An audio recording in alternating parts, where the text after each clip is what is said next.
All right, hello everyone. This is a speech given from the Lubavitcher Rebbe on the holiday of Shavuot. The holiday of Shavuot is when we received the Torah 3,335 years ago. The Rebbe said this in 1958. He assumed the leadership of Chabad in 1951. So this is very shortly after.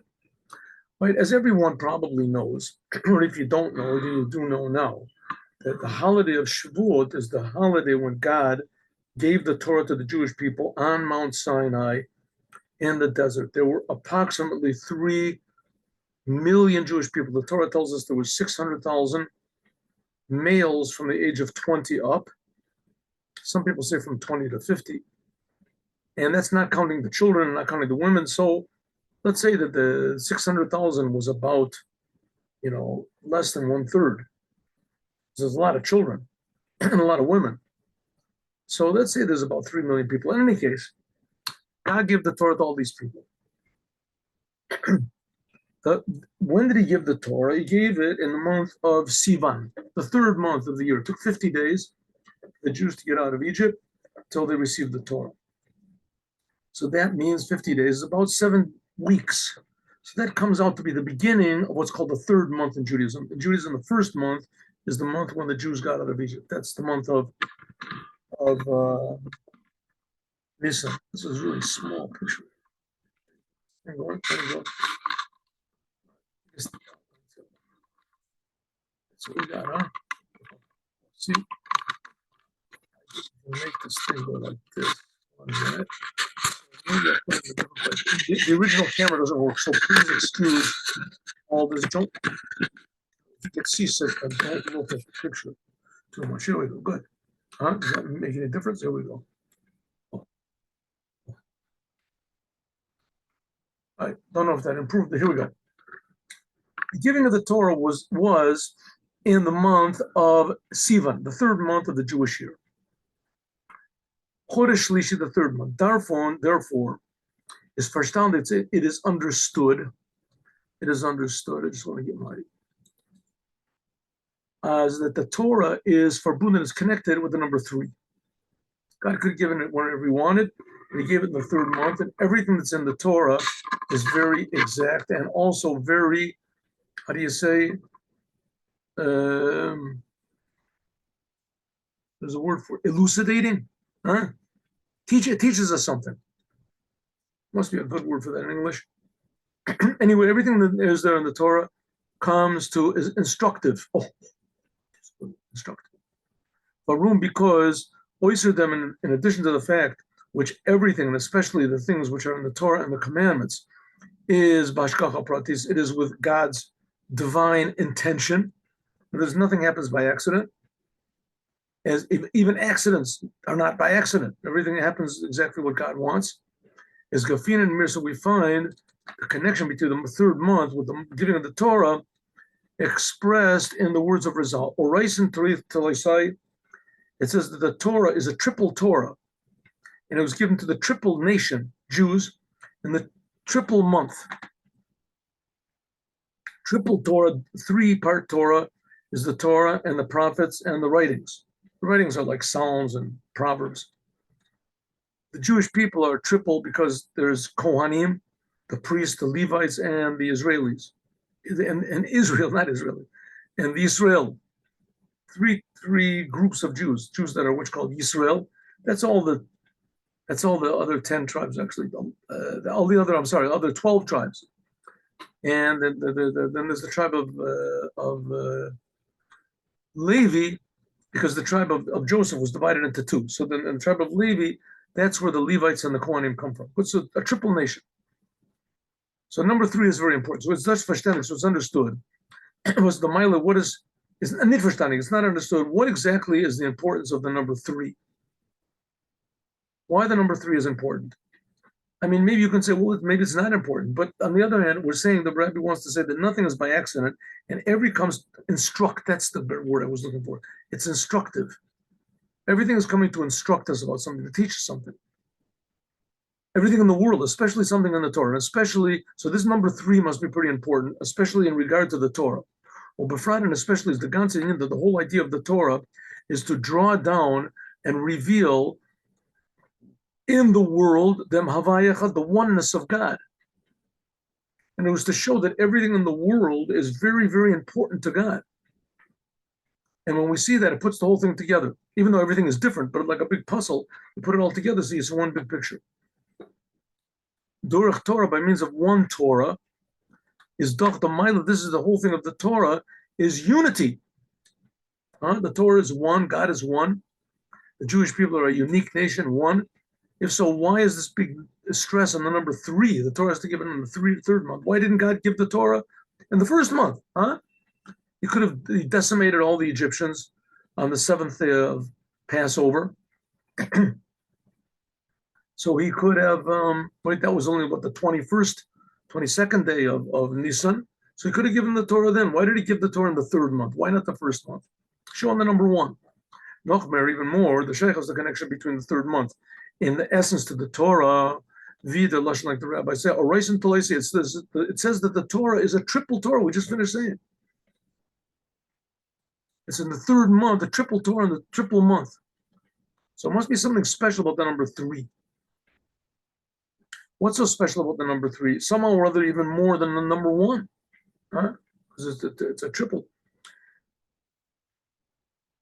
There were commandments that were before the giving of the Torah. Before the Torah, there were commandments. Abraham circumcised himself. Also, it says that there were 7 Noahide commandments. Noah, right? Noah was hundreds of years before the Torah was given. There was also the circumcision. There was other commandments which were given at Mara. It says that Mara, right before the Jews received the Torah, one of the stops that they made in the desert was at a place called Mara. And then they were given also certain commandments. Shabbat, it says. Even though that they were all not exactly the same thing as the commandments after the Torah was given, but nevertheless they were commandments. Zaynig given, but the whole idea of commandments in general was before the giving of the Torah. If so, what's the special thing of the Torah? The main thing of the Torah was given on Chag HaShavuot. It even says that Abraham knew all the commandments before they were given. The main thing of the holiday of Shavuot is not that they're to reveal the Torah. The Torah was already revealed to certain individuals. The main thing of the holiday of Shavuot, and that was given in the third month, is the actually giving of this book, the Torah, into the whole world, to all the Jews. The Mila from the Torah, the whole advantage, the whole good thing about the Torah, even more than the commandments, it's explained in the book Tanya. In the book Tanya, the 4th chapter, let's see where he says, number 3, it says, and 23rd chapter also, right?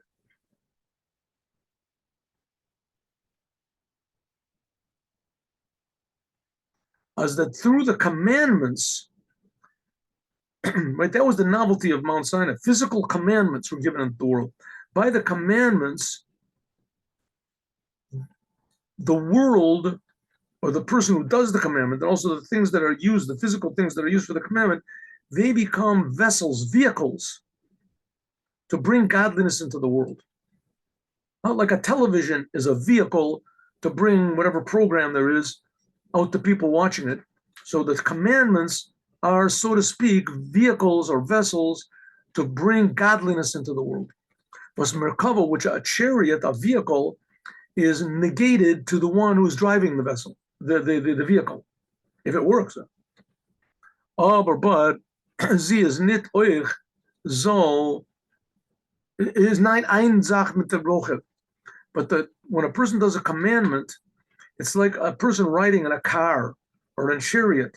You direct the chariot. The chariot is a vehicle for you, but it's not you. It's a separate thing from you. By means of the Torah, but you become one with God. When you learn the Torah, then what is the commandment you're doing? It's not with parchments or with money that you're giving charity. It's your thoughts become the commandment. So you become one with God, so to speak. Like them according to this, so it's not even more not understandable. What's the big thing about when the Torah came into the world? The Torah is great. What's the big thing about commandments? And Right? The Torah was there before. It says Abraham knew the Torah. He knew the Torah, and the commandments that he did weren't exactly the same commandments as now. So why did you have to wait for the number 3? The Torah is one with God. So the main thing should be oneness. Okay, so we have a question. So question is, number 1, the Torah was given on the 3rd month. What's so special about number 3? It says the Torah is also called triple. The Jewish people are called triple. 3 is expressed in number 3. Isn't the main thing one, the oneness of God, and the oneness of the Torah, learning the Torah, right? The Abraham, Isaac, and Jacob, as they learned the Torah before it was given. They also did commandments, but the commandments weren't the same thing. So what's going on here when the Torah was given? They're declaring, therefore, the answer to this is that the ultimate purpose and the ultimate unity of God is not of God's. I'm sorry. The ultimate purpose of Judaism and of the Torah is to reveal God's oneness, and not that and to show there's nothing except for God. If so, the number 1 is important. Why do we get the number 3 so important? Says the Rebbe, I'll tell you, because oneness is not what we think it is. Oneness doesn't mean that everything else gets blocked out. All there is God. Not like some dictator or something that he destroys anything that's not, bowing down to him actively. God wants there to be a world that seems to be separate from him. Then, when is the oneness of God really expressed? What's the true idea of oneness? When we know, be'ez mevezin, when we know, what's it?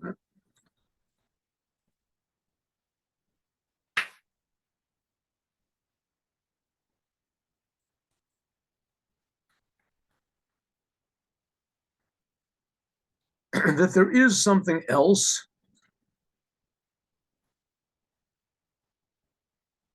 We're from Desvig, and nevertheless, we understand that this other thing, whatever it is that God is creating, is no contradiction to God's oneness. Exactly the opposite. This is the true expression of God's oneness. Was God's oneness is not like I say that just there's one big bright light and there's no details. No. The details are the way that God expresses his oneness. If we know totally that there's nothing except for God, all there's the creator and that's it, is nor kind rather than that's no proof that there is oneness by which the oneness that we're holding by is a true one.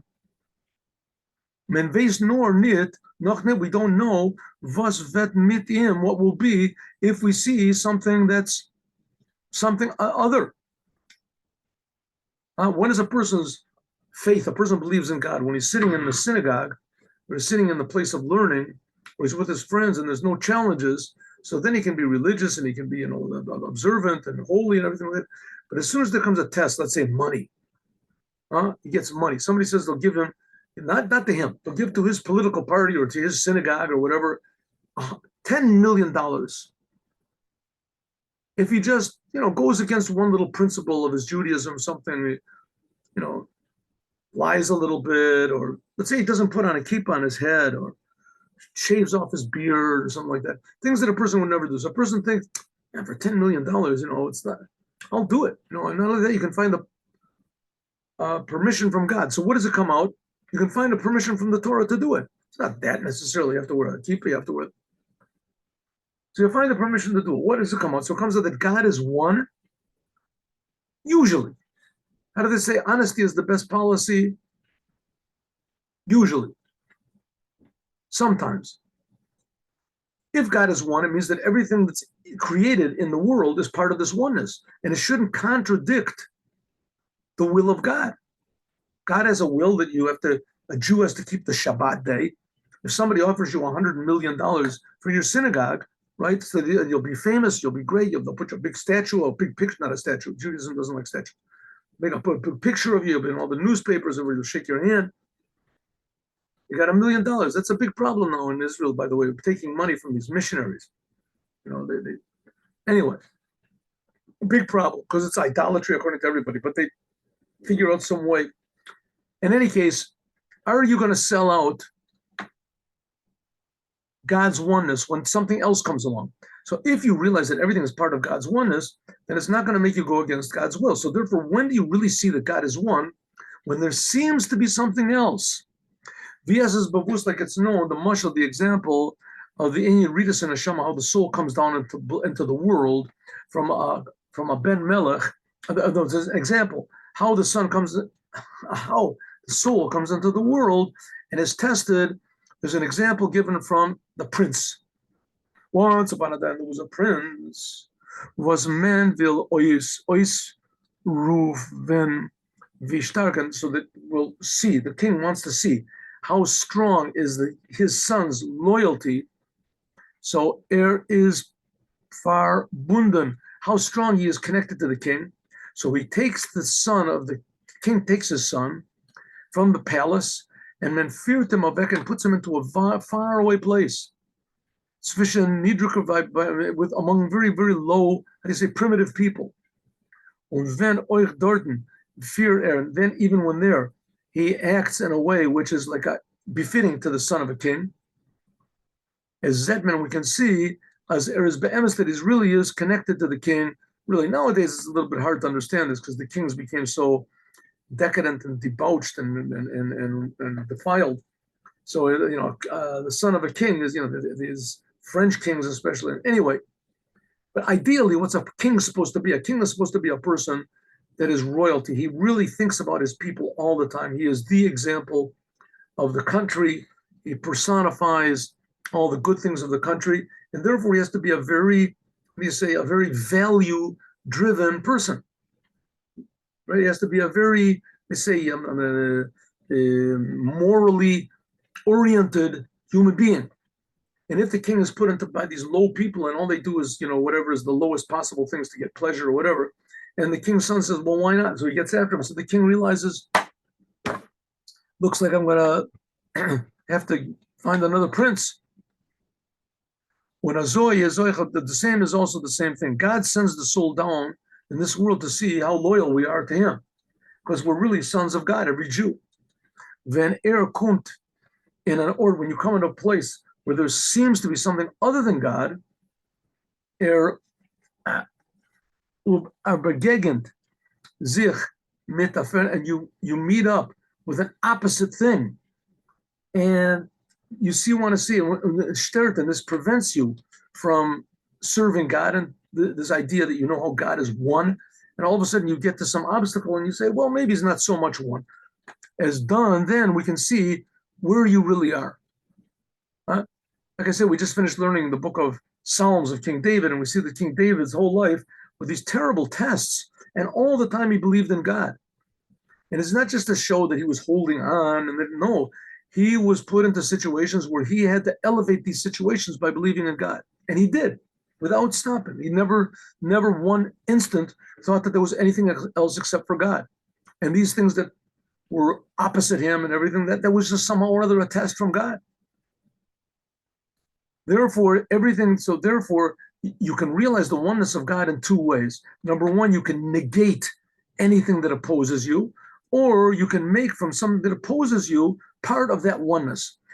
The true unity between, in a way, which is the deepest and the truest way of unity, is when you don't just negate anything which is opposite you, but rather is noch da metzius was is soser, that there is a thing which disturbs you and opposes your oneness, your feeling of the oneness of God, and you opposes godliness. But what you was men rechen sich nicht, you just ignore it. You just ignore it totally. You don't have anything to do with it. Right? Something is opposite, you just don't pay any attention. Then is the achtus. So when really is there true unity? Or for zoifil as yeder metzius, that everything else would itself becomes a vessel to godliness. Then is a true unity. There's a book which is written called the Kuzari, very famous book, which was written by what is it, Rebbe Yehuda Halevi? Is it Rebbe Yehuda Halevi?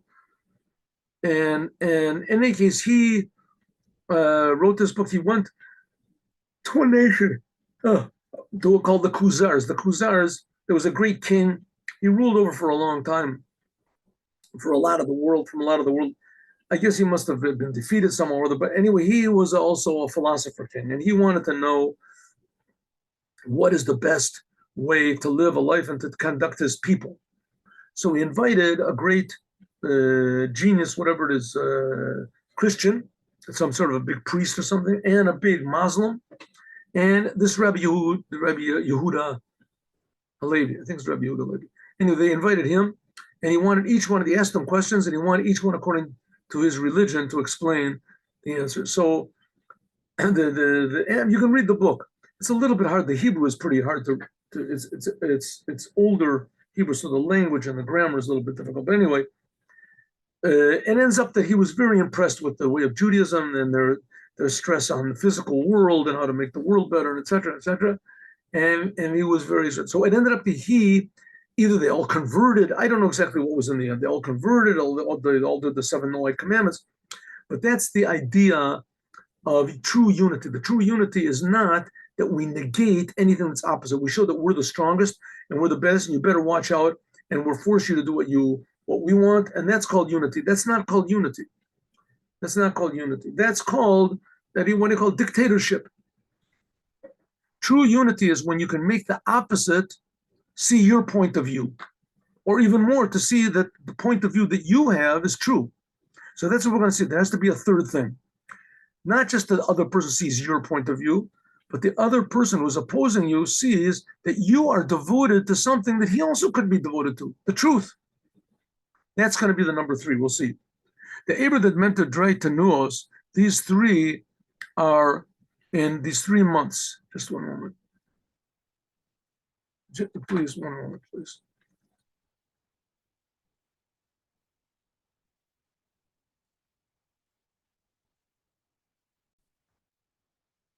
But so we have 3 ways of looking at the oneness of God, or God is one and there's nothing else. Then we get abruptly surprised to find that there is something else. There's the world, all sorts of urges, all sorts of things. And then there's a third, and that is there's unity.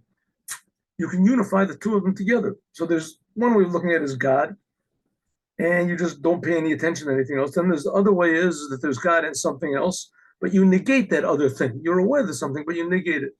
So that's not true unity.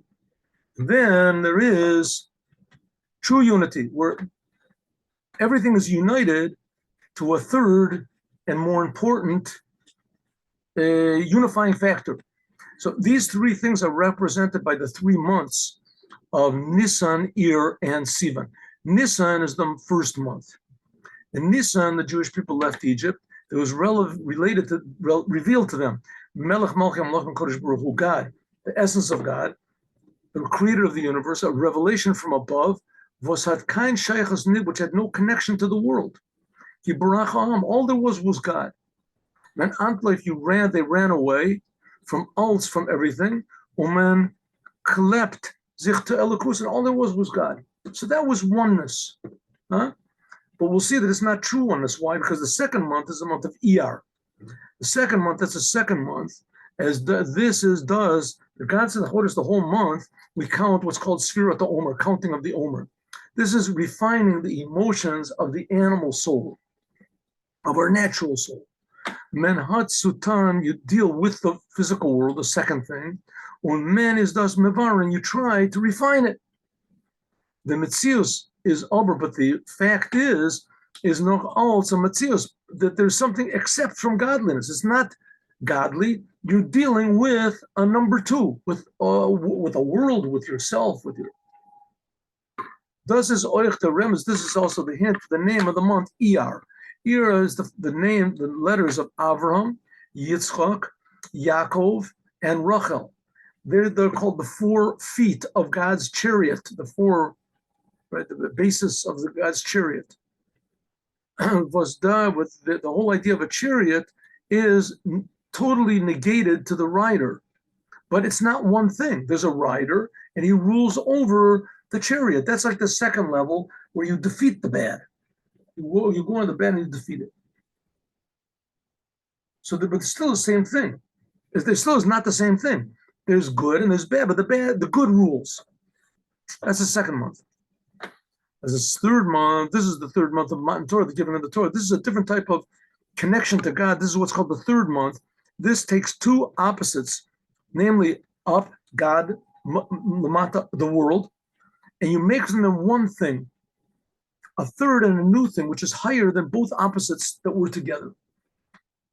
In other words, being a religious person holding on to God, that's very nice to deal with the world, but still you have to deal with the world. The world distracts you from being one with God.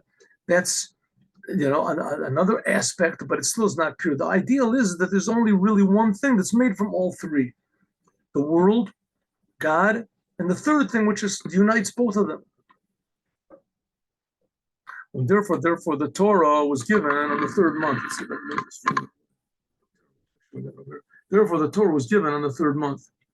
Why? Well, because the whole idea of the Torah is this unity, taking two opposites, all opposites, and unifying them. The Eis man is Mekayim. When we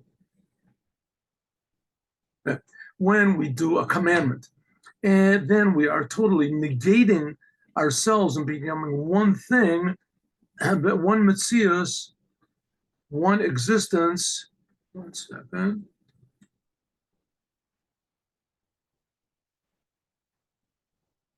One existence with the commandment. Men hert aber nit ein Zach mit ihr. We are not exactly one thing with the commandment. That's commandments. When you do the commandments, so you are unifying the commandment with godliness, but it still is two separate things. It's like we said, like a driver and a vessel, the chariot. But when you learn the Torah, as you learn the Torah, then the physical Torah comes into the world that you can understand with your physical mind and human understanding. But then that wisdom of the Torah and the will of God become one with you. In other words, when you do a commandment, you put on tefillin, the tefillin are something separate from you, but you unify it with God's will. But when you have the Torah, what is the commandment? It's not a leather or money or cloth that you make tzitzis from. The commandment is your thought, your will. What does is therein, that's the whole idea of the third month. The third month is taking human intelligence with the wisdom of God and making them into one new unity. This is like what says that Moses received the Torah from Mount Sinai. Commandments, they were given before to Abraham, Isaac, and Jacob. Also in Mara, it says. But the Torah from Sinai, physical Torah, well, therein, the whole idea of Sinai is, it's the lowest of all the mountains, which is lower from all the other mountains. But that shows a unity, and it unifies two opposites. It's a mountain, which is high, but it's also low, which is a low mountain. So it's two opposites. And that's the unity was revealed specifically in the Torah. So what's the Rebbe saying over there? There's a lot of religions in the world, and all the religions usually stress getting away from the world as much as possible. Is this any good? The whole face is red. It's not really that red. Okay. The Torah show all the other religions in the world show on getting away from the world, the afterlife, right? Spiritual. The physical is basically not good. It disturbs you. But you have to have priests or something like that to get you out of the world. And, when you become finally spiritualized, and that's sort of the goal. So Judaism says, no, it's not so. This physical world is the goal. How can it be? The world, it disturbs godliness, disturbs spirituality. It says, but with the Torah, you can unite them. You can make from the world a true oneness of God, revealing why God created the world for the good reason why he created the world. Namely, the world in itself is something tremendously high. And that is revealed by the Torah, because when we have the Torah as a physical book in the world, and we read it as physical words and physical ideas, but when we understand those ideas, we're putting godliness into our mind, no matter how mundane the ideas are. Right? We're not learning all these spiritual incantations or something. You're reading about what to do if somebody steals your ox, or what to do if somebody damages your house. Right? What are these different laws?